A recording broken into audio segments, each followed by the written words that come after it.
আসসালামু আলাইকুম ওরহমতুল্লাহ। জীবনে আমাদের চোখের সামনে প্রতিদিন কত শত ঘটনা ঘটে যায়, কিন্তু আমরা কজনই বা তা থেকে শিক্ষা গ্রহণ করি? মুসলমানদের জীবনে আজ কেন এত অধপতন? কেন বিজয়ের দ্বারপ্রান্তে গিয়েও বারবার আমাদের পরাজয় বরণ করতে হচ্ছে? আমরা কি সত্যিই আল্লাহর হুকুম এবং রাসূল সাল্লাল্লাহু আলাইহি ওয়াসাল্লামের সুন্নাহ পুরাপুরি মেনে চলছি, নাকি নিজের মন গড়া যুক্তিতে দিন পালন করছি? এইসব প্রশ্নের ঈমান জাগানিয়া উত্তর নিয়ে সাজানো হয়েছে আমাদের আজকের এই ভিডিও। আজ আমরা আপনাদের সামনে তুলে ধরব বর্তমান সময়ের অন্যতম শ্রেষ্ঠ দাঈ, বিশ্ববরেণ্য আলেমে দ্বীন, শাইখুল হাদিস হজরত মাওলানা সাদ কান্ধলাবি দামাত বারকাতুহুমের অত্যন্ত হৃদয়গ্রাহী প্রায় ৩০ মিনিটের একটি উর্দু বয়ানের সম্পূর্ণ বাংলা অনুবাদ। এই দীর্ঘ আলোচনায় হজরতজি অত্যন্ত চমৎকারভাবে বুঝিয়েছেন হারাম সম্পদের ভয়াবহতা, অতীত থেকে শিক্ষা নেওয়ার গুরুত্ব, উহুদের ময়দানে মুসলমানদের বিজয়ের পর পরাজয়ের আসল কারণ এবং দ্বীনের পথে আমিরের আনুগত্যের গুরুত্ব। বয়ানের প্রতিটি কথা আপনার হৃদয়ে নাড়া দেবে ইনশাআল্লাহ। তাই না টেনে সম্পূর্ণ ভিডিওটি মনোযোগ সহকারে শোনার অনুরোধ রইল। দ্বীনের এই মূল্যবান কথাগুলো সবার কাছে পৌঁছে দিতে ভিডিওটিতে একটি লাইক দিন এবং শেয়ার করে দ্বীনি প্রচারণায় অংশ নিন। এবার শুনে নিই হজরতজি কি বলেছেন ইনশাআল্লাহ। अल्लाह ताला इबरत लेने वालों को तौबा की तौफीक भी देते हैं। जो लोग इबरत नहीं लेते उनको तौबा की तौफीक नहीं होती। वो समझते हैं तो हालात हैं, आ जाएंगे गुजर जाएंगे।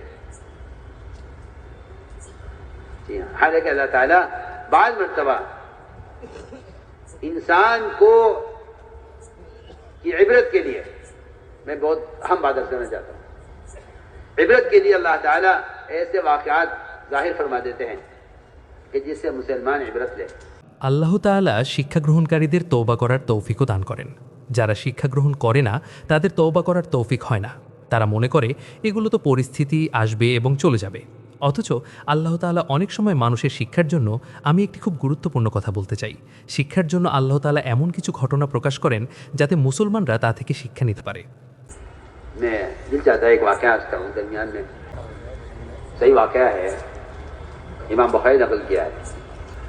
एक बंदर और एक बंदरिया, ये दोनों जोड़ा आपस में सो रहे थे। अचानक बंदरिया की आंख खुली, उसने देखा कि एक बंदर आया उसके पास, उसने उसे इशारा किया, ये बंदरिया उसके साथ चली गई। আমার মন চাইছে এর মাঝে একটি ঘটনা আপনাদের বলি। এটি একটি সত্য ঘটনা। ইমাম বুখারী রহিমাহুল্লাহ এটি বর্ণনা করেছেন। একটি পুরুষ বানর এবং একটি স্ত্রী বানর এই যুগল একসঙ্গে ঘুমাচ্ছিল। হঠাৎ স্ত্রী বানরটির চোখ খুলল। সে দেখল অন্য একটি বানর এসে তাকে ইশারা করছে। স্ত্রী বানরটি তার সাথে চলে গেল। এদিকে পুরুষ বানরটি ঘুমাচ্ছিল। যখন তার চোখ খুলল তখন দেখল স্ত্রী বানরটি নেই। কিছুক্ষণ পর এই স্ত্রী বানরটি ওই অন্য বানরের সাথে গিয়ে নিজের কামবাসনা পূর্ণ করল এবং ফিরে এসে চুপচাপ তার আগের বানরটির পাশেই শুয়ে পড়ল। তখন পুরুষ বানরটির চোখ খুলল, সে তাকে শুকলো এবং বুঝতে পারল যে সে অন্য কারো কাছে গিয়েছিল এবং অন্য কারোর সাথে মিলিত হয়েছে। এই বানরটি তখন হট্টগোল শুরু করলো, চিৎকার চেঁচামেচি করে অন্যান্য বানরদের জড়ো করলো এবং সেই বানরটি স্পষ্ট বুঝিয়ে দিল যে আমার এই স্ত্রী বানরটি ব্যভিচার করেছে, জিনা করেছে, তাই তাকে রজম করা হোক, পাথর মারা হোক এবং পাথর মেরে তাকে শেষ করে দেওয়া হোক। এই বর্ণনার বর্ণনাকারী সাহাবী বলেন, আমি নিজেও ওই স্ত্রী বানরটিকে রজম করার কাজে অংশ নিয়েছিলাম। আপনারা একটু চিন্তা করুন, আমি আপনাদের ঘটনাটি শোনাচ্ছি, একটু ভাবুন। আমি ওই স্ত্রী বানরটিকে পাথর মারার কাজে শরিক ছিলাম। সব বানর জড়ো হলো, সবাই মিলে তাকে রজম করলো, পাথর মেরে মেরে তাকে শেষ করে দিল। আর এই কাজটি সেই বানরটিই করিয়েছিল যার স্ত্রী ছিল সে। কেন? এর উদ্দেশ্য হলো যেন মুসলমানরা এখান থেকে শিক্ষা গ্রহণ করে, মুসলমানরা যেন শিক্ষা নেয়। এবং এই ঘটনা অস্বীকার করা কোনো উপায় নেই, কারণ আল্লাহ তাআলা তো কোরআনে শিক্ষা দেওয়ার জন্য কাক পাঠিয়ে খুনিকে, কাবিলকে শিক্ষা দিয়েছিলেন যে তুমি চিন্তিত হও না তোমার নিহত ভাইকে কিভাবে দাফন করবে, এসো আমরা তোমার কাছে কাক পাঠাচ্ছি। সেই কাক এসে, এমন অনেক উদাহরণ রয়েছে। আল্লাহ তাআলা মানুষের শিক্ষার জন্য প্রথাগত নিয়মের বাইরেও অনেক কিছু সৃষ্টি করেন। এখান থেকে শিক্ষা নিন যে একটি প্রাণীও এটা সহ্য করতে পারে না যে তার সঙ্গী অন্য কারো কাছে গিয়ে তার কাম বাসনা পূর্ণ করুক, আর এই কারণে সে তাকে রজম করাচ্ছে। তার এই রজম করার মাধ্যমে মুসলমানদের রজমের গুরুত্ব বোঝাতে এবং তা থেকে শিক্ষা দেওয়ার জন্যই আল্লাহ এই বানরগুলোকে দিয়ে কাজটি করিয়েছেন। আমি তো আপনাদের মাঝে একটি উদাহরণ দিলাম মাত্র। তো আমি বলছিলাম যে আল্লাহ তাআলা এভাবেই পরীক্ষা নেন। রাসূলে আকরাম সাল্লাল্লাহু আলাইহি ওয়াসাল্লাম যখন আদ ও সামুদ জাতির ধ্বংসপ্রাপ্ত জনপদগুলো দিয়ে যাচ্ছিলেন, তখন তিনি সাল্লাল্লাহু আলাইহি ওয়াসাল্লাম বললেন, দেখো এদের কূপ থেকে কেউ যেন পানি না নেয়। এই জাতির উপর আযাব এসেছিল। আপনারা একটু চিন্তা করুন, আমাদের জন্য ওই জাতির নিয়মকানুন, ওই জাতির এলাকা, ওই জাতির তৈরি পণ্য, তাদের সমস্ত জিনিসপত্র, তা খাবারের হোক, পানীয় হোক বা ব্যবহারের হোক। আপনাদের যদি বলা হয় ভাই আপনারা নিজেদের দেশের তৈরি পণ্য ব্যবহার করুন, নিজেদের দেশের জিনিস ব্যবহার করুন, বিদেশি জিনিস ব্যবহার করা কি খুব জরুরি? হজরত মাওলানা হুসাইন আহমদ মাদানী রহমতুল্লাহি আলাইহির কাছে যদি এমন কোনো জানাজা আসতো যার কাফনের কাপড় বিদেশি হতো, তবে তিনি বলতেন যে এটি ইংরেজদের তৈরি কাপড়ের কাফন, এর জানাজার নামাজ অন্য কাউকে দিয়ে পড়িয়া নাও, নামাজ অন্য কাউকে দিয়ে পড়িয়া নাও। আপনারা ভাবুন একবার, হ্যাঁ একসময় এই দেশের নেতাদের ইংরেজদের তৈরি পণ্যের প্রতি এতটা ঘৃণা ছিল। হ্যাঁ, আমি আপনাদের সাথে খুব মৌলিক একটি কথা বলছি, এতটা ঘৃণা ছিল। বরং আমার মনে পড়ে গেল, মন চাইছে আপনাদের ঘটনাটা শোনাই। আমি আমিরুস শরীয়ত হজরত মাওলানা আশরাফ মাদানী রাহমাতুল্লাহ আলাইহের সাক্ষাতের জন্য যেতে থাকতাম, তো একবার গেলাম। সেখানে আশরাফ মাদানী একটি অদ্ভুত ঘটনা শোনালেন। বললেন, মাওলানা ইলিয়াস রহমাতুল্লাহ আলাইহিকে কেউ একজন একটি পাগড়ি উপহার দিয়েছিল। তিনি পাগড়ি পরতেন, পাগড়িটি উপহার দিয়েছিল। বেচারা জানতেনও না যে এটা কোথাকার তৈরি, কোথা থেকে এসেছে বা কে এনেছে। হয়তো মজলিসের ভিড়ে তাড়াহুড়ো করে কেউ হাতে দিয়ে চলে গিয়েছিল, তিনি সেটি মাথায় বেঁধেছিলেন। মাওলানা হুসাইন আহমদ মাদানী রাহমাতুল্লাহ আলাইহের নজর সেটির উপর পড়ল। তিনি বললেন, মৌলবী ইলিয়াস, তুমি ইংরেজদেরকে মাথায় বসিয়ে রেখেছ? তিনি বললেন, হজরত কেন? বললেন, এই কাপড় তো বাইরের দেশের। তিনি জবাব দিলেন, এটি কেউ আমাকে উপহার দিয়েছে, আমি তো আর কিনিনি। তখন তিনি বললেন, কেউ যদি তোমাকে মল নাপাকি দেয়, তবে তুমি কি তা মাথায় তুলে রাখবে? চিন্তা করুন, একটু ভাবুন, যে কথাগুলো আগে খুব সাধারণ ছিল, বর্তমান যুগে সেগুলোর নাম দেওয়া হয়েছে চরমপন্থা। হ্যাঁ, এবং বলা হয় কঠোরতা। এদেরকে সেকেলে বা পশ্চাৎপদ বলে আখ্যা দেওয়া হয়। অথচ ইহুদি ও খ্রিস্টানরা মুসলমানদের সমাজ ব্যবস্থা পরিবর্তন করার জন্য আপনাদেরকে এমন সব বৈধতার রূপ দেখাবে এবং এমন সব বাধ্যবাধকতা বোঝাবে যে অমুসলিমদের পোশাক, তাদের রীতিনীতি, তাদের খাবার এবং তাদের জিনিসপত্র ব্যবহার করতে আপনাদের বিন্দুমাত্র সংকোচ বোধ হবে না। হজরত আলী রাদিয়াল্লাহু আনহু সে যুগে নিজের সাথে ছাতু নিয়ে গিয়েছিলেন। তিনি বলেছিলেন, আমি চাই না এখানকার লোকদের জিনিস ব্যবহার করি, আমি আমার খাবার মদিনা থেকে নিয়ে এসেছি। বর্ণনাকারী বলেন, তিনি একটি বাক্স তুললেন, তার তালা খুললেন, এরপর সেটি খুললে ভেতর থেকে আরেকটি থলি বের করলেন, তারপর সেটির সিল ভাঙলেন। বর্ণনাকারী বলেন, আমি বুঝতে পেরেছিলাম যে আমার উপর তার খুব আস্থা আছে এবং এর ভেতরে হয়তো অনেক সোনার মোহর রয়েছে, যা তিনি আমার সামনে খুলছেন। যখন তিনি 2 বার সিল ভাঙলেন এবং থলিটি খুললেন, তখন ভেতর থেকে ছাতু বের করলেন। আমি বললাম, আলী, আপনি ছাতু এভাবে লুকিয়ে রেখেছেন? তিনি বললেন, হ্যাঁ, এটা কোনো কৃপণতার কারণে নয়, বরং আমি চাই যে যতদিন আমি এখানে অবস্থান করব, এখানকার লোকদের কোনো জিনিস আমি ব্যবহার করব না। হ্যাঁ, আমাদের তো এর কোনো ধারণাই নেই। আমাদের তো ধারণাই নেই যে সন্দেহযুক্ত খাবার খেয়ে মানুষ ভেতর থেকে কতটা নষ্ট হয়ে যায় এবং এর প্রভাব কত দূর পর্যন্ত পৌঁছায়। আজকাল মানুষের সাধারণ মানসিকতা হয়ে গেছে সুদের ওপর ঋণ নেওয়ার। আমি বলি, সুদের ওপর ঋণ নেওয়া তো সুদ বটেই, যদি আপনি সুদ ছাড়াও কারো কাছ থেকে ঋণ নেন, তবে এ বিষয়টি খেয়াল রাখবেন যে যে ব্যক্তি আপনাকে ঋণ দিচ্ছে তার উপার্জনও হালাল হতে হবে। আপনি যে মাল ঋণ হিসাবে নিচ্ছেন, যদি কোনো সুদি কারবারির কাছ থেকে ঋণ নেন, যদিও আপনি তার পুরো টাকা ফেরত দিয়ে দেন, কিন্তু ওই সুদের মাল আপনার দিনকে নষ্ট না করে ছাড়বে না, সেটি তার ক্ষতিকর প্রভাব আপনার ওপর রেখেই যাবে। আপনারা একটু চিন্তা করুন, রাসূলুল্লাহ সাল্লাল্লাহু আলাইহি ওয়াসাল্লাম কিভাবে তার সাহাবীদের রক্ষা করেছেন। আল্লাহু আকবার। অর্থাৎ কিবতীদের কাছ থেকে। বনি ইসরায়েল হঠাৎ করে একটি বিয়ের প্রয়োজন দেখা দিল। অনেক সময় এমন হয় যে ছেলের পরিবার তাগাদা দিচ্ছে যে মেয়েকে দ্রুত বিদায় করে দাও। ওই মুহূর্তে হয়তো কোনো আয়োজন নেই, কিন্তু তারা তাগাদা দিচ্ছে যে এখনই করতে হবে, না হলে আমাদের ছেলে বিদেশে চলে যাবে, এই হয়ে যাবে, সেই হয়ে যাবে। আজকাল তো এমার্জেন্সিতে বিয়ে হয়, হ্যাঁ, আর প্রস্তাবটা এতই ভালো যে না করলে ভেঙে যাবে, তাই কারো কাছ থেকে ঋণ নিয়ে নাও, ঋণ নিয়ে বিয়ে করে নাও, পরে শোধ করে দেব, এটা তেমন কোনো ব্যাপার না। বনি ইসরায়েলের মাঝেও বিয়ের এমন একটি পরিস্থিতি তৈরি হয়েছিল। তারা কিবতীদের বলল যে আমাদের বিয়ের জন্য সোনা দরকার, বিয়ের পর আমরা আপনাদের সোনা ফেরত দিয়ে দেব। তারা বলল, ঠিক আছে, নিয়ে নাও। আজকাল তো বাতিল শক্তি পদে পদে সুদ নিয়ে আপনার পেছনে ঘুরছে, তোষামত ঘুরছে, বলছে সুদ নাও, সুদ নাও। হ্যাঁ, তো তারা সেই মাল নিয়ে নিল ঋণ হিসাবে, যা ফেরত দেওয়ার কথা ছিল। এটি ধার করা মাল ছিল। এদিকে সেই মাল তখনও ফেরত দেওয়া হয়নি, এর মধ্যেই ফেরাউন ডুবে মারা গেল। যাদের মাল ছিল তারাও ধ্বংস হয়ে গেল। তারা বলতে লাগলো, যাক, এটা তো অন্যদের কাছ থেকে পাওয়া মাল, রেখে দাও। সামেরি সেই মালগুলো সংগ্রহ করলো। এই মাল সামেরি সংগ্রহ করে তা দিয়ে একটি বাছুরের মূর্তি তৈরি করলো, আর সেটিকে বনি ইসরায়েলের উপাস্য হিসাবে উপস্থাপন করলো। বলল, এটাই তোমাদের এবং মুসার উপাস্য। আপনারা এটা মনে করবেন না যে মাল নিয়ে ফেরত দিয়ে দিলেই হবে। আপনি মাল নিয়ে ফেরত দিয়ে দেবেন ঠিকই, কিন্তু যদি সেই মাল কোনো মুত্তাকি ব্যক্তির কাছ থেকে নেওয়া না হয়, তবে তা আপনাকে পথভ্রষ্ট করবে এবং এই মাল আপনাকে বেদিন বানিয়ে দেবে। মেবাতের এক ব্যক্তি সেখানে নিজামুদ্দিনে খুব চমৎকার পোশাক পরে ঘুরছিল। হজরতজি বললেন, আরে ভাই, তোমার কাছে এই কাপড় কোথা থেকে এলো? এত দামি কাপড় বানানোর মতো সামর্থ্য তো তোমার নেই। সে বলল, হজরত, জামে মসজিদের ওখানে একটি বাজার বসে, সেখানে বাদশাহ এবং নবাবদের পুরনো কাপড় বিক্রি হয়, ব্যবহৃত পুরনো কাপড়। তারা অনেক ধনী মানুষ, 2-4টি বিয়েতে ব্যবহার করে, তারপর কাপড়গুলো বাতিল হয়ে যায়, কারণ তাদের প্রতিটি অনুষ্ঠানের জন্য নতুন পোশাক লাগে। সেগুলো সেখানে সস্তায় বিক্রি হয়, আমি কিনে নিয়েছি। তিনি বললেন, এক্ষুনি এটা খুলে ফেলো। এই কাপড় পরে যত গুনাহ করা হয়েছে সেই সব গুনাহ তুমিও করবে, আর এই কাপড় পরে যত নামাজ নষ্ট করা হয়েছে তুমিও সেই সব নামাজ নষ্ট করবে। আমি তো আপনাদের কাছে যা বাস্তব সত্য সেটাই তুলে ধরছি। রাসূলুল্লাহ সাল্লাল্লাহু আলাইহি ওয়াসাল্লাম এভাবেই তার উম্মতকে গড়ে তুলেছিলেন। তিনি বলেছিলেন, দেখো, তোমরা আদ জাতির ধ্বংসপ্রাপ্ত জনপদ দিয়ে যাচ্ছ, তাদের কূপ থেকে পানি নেবে না, অথচ আপনারা একটু ভেবে দেখুন, কোথায় সামুদ জাতির যুগ আর কোথায় আপনার যুগ, হাজার হাজার বছরের ব্যবধান। এই সময়ের মধ্যে ওই কূপগুলো থেকে কত পানি তোলা হয়েছে।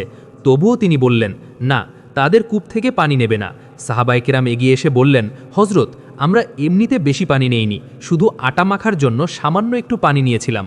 তিনি বললেন, তোমরা তাদের পানি দিয়ে আটা মেখেছ? তাদের কূপের পানি দিয়ে তোমরা আটা মেখেছ?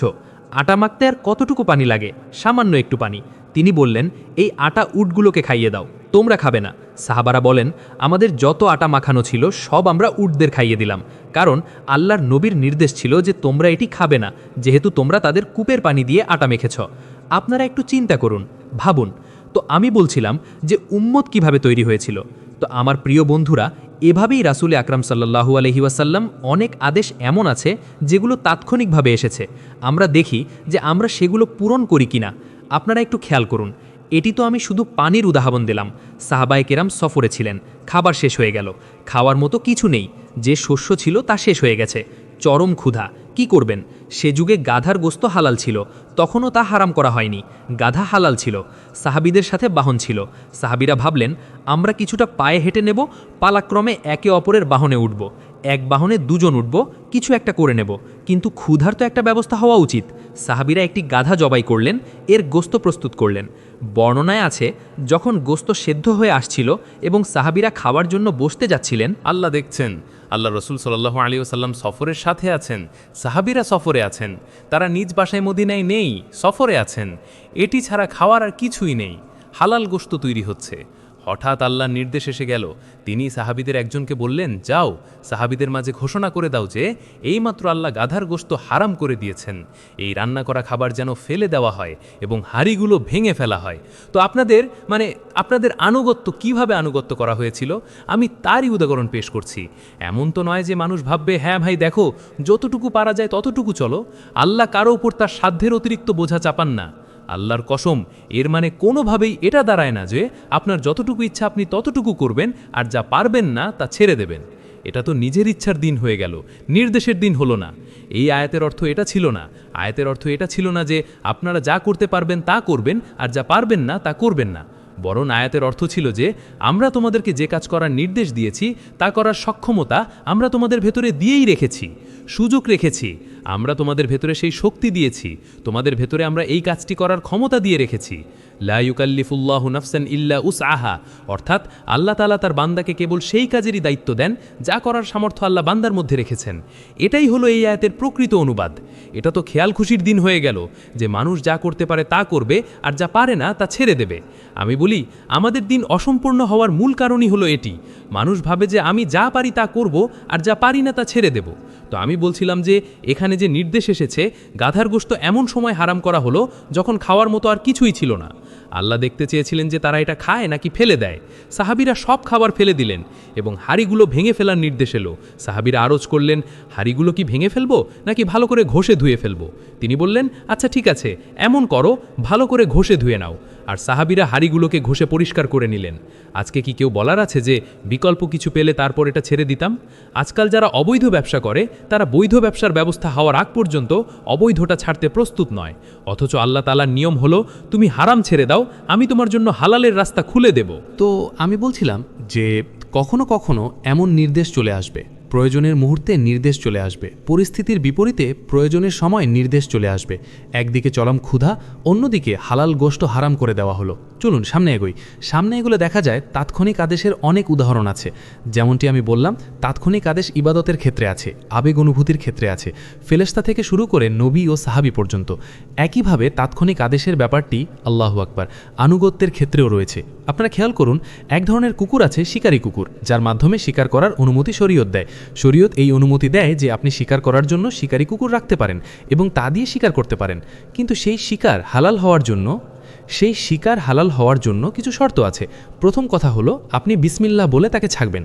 যদি আপনি ইচ্ছাকৃতভাবে বিসমিল্লাহ না পড়েন তবে সেই শিকার হারাম। ঠিক আছে, এটা তো সহজ যে মানুষ বিসমিল্লাহ বলে তার কুকুরকে শিকারের দিকে লেলিয়ে দেবে আর কুকুরটি গিয়ে শিকার ধরে আপনার কাছে নিয়ে আসবে। দ্বিতীয় শর্ত হলো, কুকুরটি আপনার প্রতি এতটাই বিশ্বস্ত হতে হবে যে সে নিজে ওই শিকার থেকে খাবে না, বরং আপনার কাছে নিয়ে আসবে। এবং তৃতীয় শর্ত হলো, কুকুরটি যখন দৌড়াচ্ছে, শিকারের পেছনে যখন সে দৌড়াচ্ছে আর আপনি যদি হঠাৎ করে তাকে ডাক দিয়ে থামতে বলেন, তবে কুকুরটি আপনার ইশারায় থেমে যাবে এবং শিকার ছেড়ে দেবে। অর্থাৎ মালিক আমাকে নিষেধ করেছে তাই আমার ছেড়ে দেওয়া উচিত।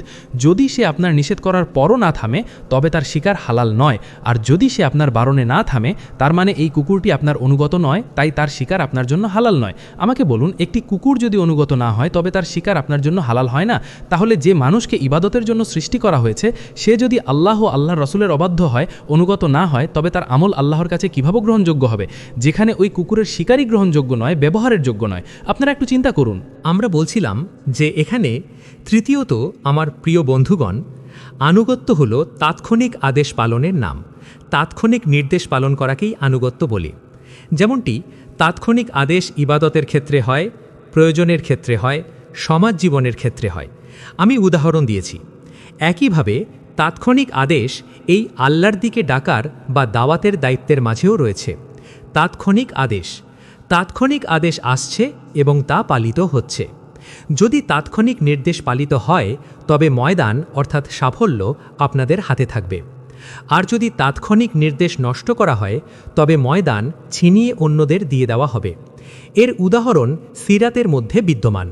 সিরাতে এর উদাহরণ রয়েছে। কখন তাৎক্ষণিক আদেশ লঙ্ঘিত হয়েছিল? যেখানেই তাৎক্ষণিক নির্দেশ অমান্য হয়েছে সেখান থেকেই ময়দান হাতছাড়া হয়েছে। আর যেখানে তাৎক্ষণিক নির্দেশ পালিত হয়েছে সেখানে ময়দান নিজেদের হাতে এসেছে। পরাজয় হোক বা বিজয়, এর সম্পর্ক তো আনুগত্য এবং অবাধ্যতার সাথে। উহুদের যুদ্ধের সময় রাসূলুল্লাহ সাল্লাল্লাহু আলাইহি ওয়াসাল্লাম পরামর্শ অর্থাৎ শুরা করলেন। উহুদের সময় তিনি পরামর্শ করলেন যে কি করা উচিত, মদিনার বাইরে গিয়ে শত্রুর মোকাবিলা করব নাকি মদিনায় থেকে মোকাবিলা করব। বিভিন্ন ধরনের মতামত এলো, মতামত ভিন্ন ভিন্ন ছিল। আর একটা কথা মনে রাখবেন, যখন মতামতের মধ্যে পার্থক্য থাকে তখন সিদ্ধান্তের মূল উদ্দেশ্যই হল 100টি মতকে একটি মতে পরিণত করা। একবার সিদ্ধান্ত হয়ে গেলে যত মতামতই আসুক না কেন সব মত মিলে একটি মতে পরিণত হয়। সিদ্ধান্তের পরও নিজের মনে ভিন্ন মত পোষণ করে রাখা, এটা অবাধ্যতার বীজ। আমি আপনাদের খুব ভালো একটি উদাহরণ দিচ্ছি। এটা অবাধ্যতার বীজ। সিদ্ধান্তের পরও মনে ভিন্ন মত পোষণ করা অবাধ্যতার বীজ। এই বীজ অঙ্কুরিত হবে, এর গাছ গজাবে। আপনার মনে খচখচানি রয়ে গেল, মনে হলো যে না, আমরা যা চাইছিলাম সেটাই হলে ভালো হতো। আমি আপনাদের খুব চমৎকার একটি উদাহরণ দিচ্ছি। তিনি বলেছেন, পরামর্শের মানেই হলো এটি, যখন সবার মতামত চলে আসে এবং নবী বা নেতা অর্থাৎ আমির একটি সিদ্ধান্ত গ্রহণ করেন, তখন সেই সিদ্ধান্তের ওপর সবাইকে ঐক্যবদ্ধ হতে হবে। হ্যাঁ, অন্যথায় এমন কোনো কথা নেই যে ভাই সংখ্যাগরিষ্ঠের মত তো এটা, সংখ্যাগরিষ্ঠের মত তো এই রকম হচ্ছে। হতে পারে সংখ্যাগরিষ্ঠের মত, কিন্তু সংখ্যাগরিষ্ঠের মত তো আর সিদ্ধান্তের ভিত্তি নয়। একটু চিন্তা করুন, কুরআন সংকলনের দাবিটি উঠল, ওমর রাদিয়াল্লাহু আনহুয়ের দিক থেকে দাবি এলো যে কুরআন সংকলন করা উচিত এবং এটি একটি ইলহামি বা ঐশী নির্দেশপ্রাপ্ত মতামত ছিল আর সময়ের চরম দাবিও প্রয়োজন ছিল যেন কুরআন লিখে সংরক্ষণ করা হয়। আবু বকর সিদ্দিক রাদিয়াল্লাহু আনহু বললেন, আমি এমন কোনো কাজ করব না যা আল্লাহর নবীর যুগে হয়নি। ওমর রাদিয়াল্লাহু আনহু বললেন, হ্যাঁ অবশ্যই তার যুগে হয়নি, কিন্তু বর্তমান সময়ের এটি দাবি। ওমর রাদিয়াল্লাহু আনহু আবু বকর সিদ্দিক রাদিয়াল্লাহু আনহুকে মতামত দিলেন আর আবু বকর সিদ্ধান্ত নিলেন এবং ওহীলেখক যায়েদ বিন সাবিতকে বললেন এই কাজটি করে দিতে। কেউ কি আছে যে বলবে আমরা এই কুরআন পড়ব না কারণ আমাদের কাছ থেকে মতামত নেওয়া হয়নি? কেউ কি আছে যে বলবে আমাদের এর সাথে একমত নই, আমাদের মতামত নেওয়া হয়নি? একজন মানুষ মতামত দিচ্ছে, আমির সিদ্ধান্ত নিচ্ছেন, রাসূলুল্লাহ সাল্লাল্লাহু আলাইহি ওয়াসাল্লাম। যাই হোক, আবু বকর সিদ্দিক রাদিয়াল্লাহু আনহুর উপর সিদ্ধান্ত নিলেন এবং কুরআন লেখা হলো। সুতরাং এটা জরুরি নয় যে সবার মতামত থাকলে তবেই কাজ হবে। সবার মতামত তো অবশ্যই নেওয়া হবে। মতামত যে সবার নেওয়া হবে এতে কোনো সন্দেহ নেই।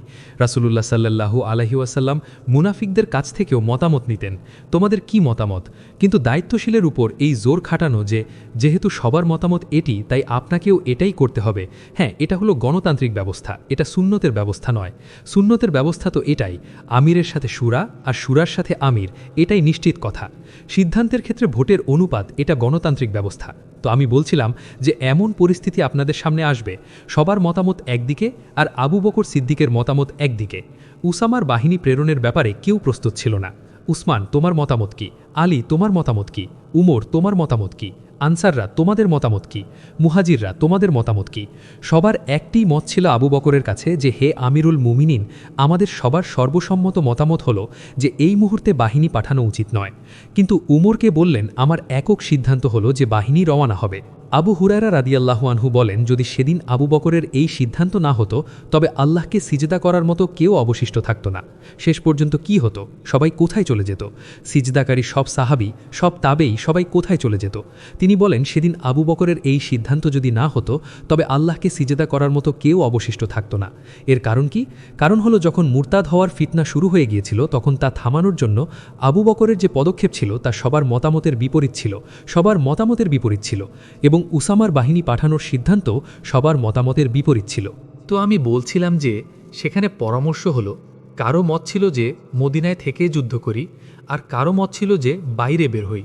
রাসূল সাল্লাল্লাহু আলাইহি সাল্লাম সিদ্ধান্ত জানিয়ে দিলেন, তিনি ভেতর থেকে যুদ্ধের প্রস্তুতি নিয়ে বাহনে চড়ে বের হলেন। এটি ছিল তাৎক্ষণিক নির্দেশ এবং সিদ্ধান্ত হয়ে গিয়েছিল, তাই তা পালন করতে হতো। মুনাফিকদের সর্দার বলল, ভাই বাইরে বের হওয়ার মত তো আমাদের ছিল না, আমাদের অভিজ্ঞতা ও মতামত হলো মদিনায় থেকে মোকাবেলা করা হোক। ঠিক আছে, মতামত এসেছে, সিদ্ধান্ত হয়ে গেছে, এখন বের হও। কিন্তু সে বলল, না আমরা আপনার সাথে যাব না, কারণ আপনি আমাদের মতামতের উপর আমল করেননি। আপনি আমাদের কথা মানলে আমরা আপনার সাথে থাকব, আর আমাদের কথা না মানলে আমরা আপনার সাথে থাকব না। আমরা আপনার সাথে থাকব, তবে শর্ত হলো আপনাকে আমাদের কথা মানতে হবে। অদ্ভুত এক ঘটনা, মাত্র 700 সাহাবী রয়ে গেলেন। এই 700 জনই 3000-এর উপর বিজয় হলেন। রাসূল আকরাম সাল্লাল্লাহু আলাইহি সাল্লাম যখন উহুদের ময়দান সাজালেন তখন জাবালে লুমাত বা তীরন্দাজদের পাহাড়ে 50 জন সাহাবীকে নিযুক্ত করলেন। তিনি বললেন এখান থেকে সরবে না, যদি বিজয়ও হয়ে যায় আর লোকেরা গনিমতের মাল সংগ্রহ করতে থাকে তবুও সরবে না। আর যদি পরাজয় হয় আর আমাদের লাশ মাটিতে পড়ে থাকে এবং পাখিরা সেখান থেকে গোশত ছিঁড়ে খেতে থাকে, তবে আমাদের লাশের সম্মানে ওই পাখিদের তাড়ানোর জন্য এখান থেকে সরবে না, এখানেই অবিচল থাকবে। আমি আপনাদের উদাহরণ দিচ্ছি। তিনি কি সিদ্ধান্ত দিয়েছিলেন দেখুন। সেখানকার দায়িত্বপ্রাপ্ত আমির বললেন, ভাই দেখো এখান থেকে কিন্তু সরা যাবে না। আল্লাহর মহিমা, মুসলমানদের বিজয় হয়ে গেল, শত্রুরা ময়দান ছেড়ে পালিয়ে গেল আর লোকেরা গনিমতের মাল সংগ্রহ করতে লাগলো। তখন ওই প্রহরীদের কিছু লোক বলল, চলো আমরা নিচে নেমে যাই। তাদের মধ্যে 40 জন তাদের আমিরের কাছে পীড়াপিড়ি করল, কিন্তু আমির নিষেধ করলেন। তারা বলতে লাগলো, সেটা তো তখনকার কথা ছিল, ওই সময় তো পার হয়ে গেছে, তখনকার পরিস্থিতি অন্যরকম ছিল আর এখনকার পরিস্থিতি ভিন্ন। আমির বললেন, না কোনো অবস্থাতেই আমাদের এখান থেকে সরা যাবে না। কিন্তু তারা মানল না। 40 জন লোক সেখান থেকে নিচে নেমে এলো। ওদিক থেকে শত্রুরা দেখল যে একটি গিরিপথ খালি হয়ে গেছে। তারা পেছন থেকে ঘুরে এসে পুনরায় হামলা করল, আর উহুদের পুরো ময়দান আবার শত্রুদের হাতে চলে গেল এবং বিজয় পরাজয়ে পরিণত হলো। আল্লাহ আমাদেরকে হযরতজির কথাগুলোর উপর আমল করার তৌফিক দান করেন। আমিন।